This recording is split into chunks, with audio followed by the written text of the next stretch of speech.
आप लोगों को एक कहरवाना गीत सुनाने जा रहे हैं। बगिया बैठल बा सुगनवा के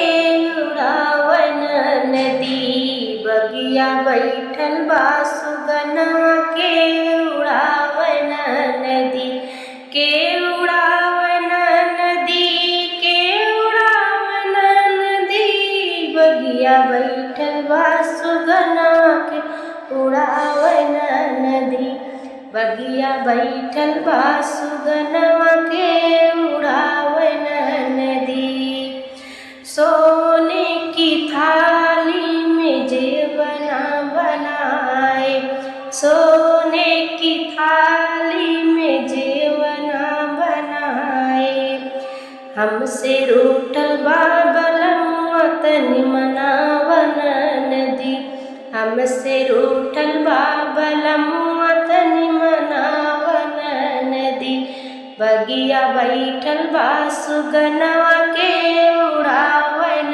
नदी, के उड़ावन नदी,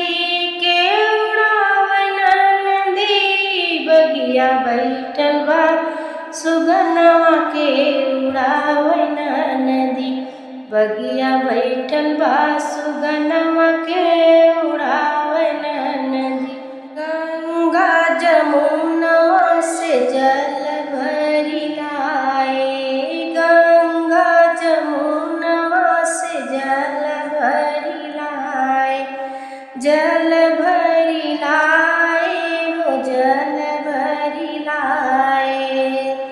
हमसे रूठल बा सजनवा तनि मनावन नदी, हमसे रूठल बा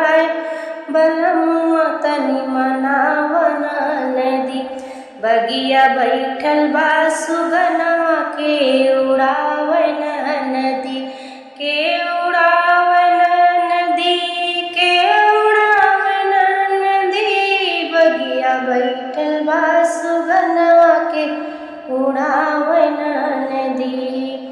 बगिया बैठल बा सुगनवा के उड़ावन नदी। लौंग इलायची के बीरा जोराए,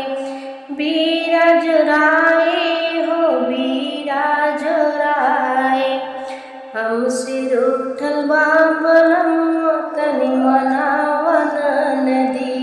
हमसे रूठल बा सजनवा तनि मनावन नदी,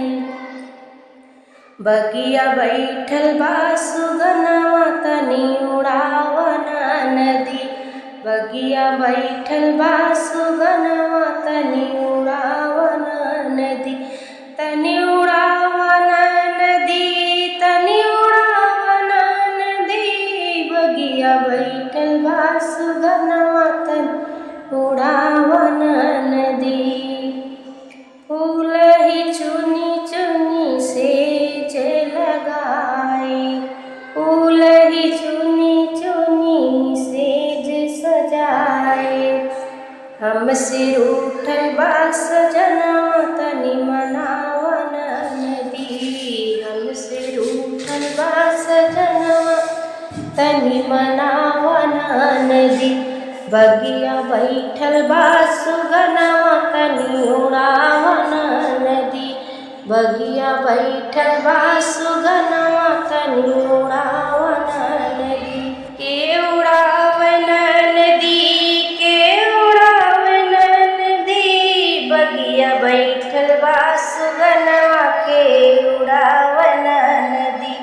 बगिया बैठल बा सुगनवा के उड़ावन नदी। हमारा गाना आप लोग सुनिए और बताइए कि कैसा लगा और सपोर्ट करिए। तब तक के लिए मिलते हैं अगले गाने में।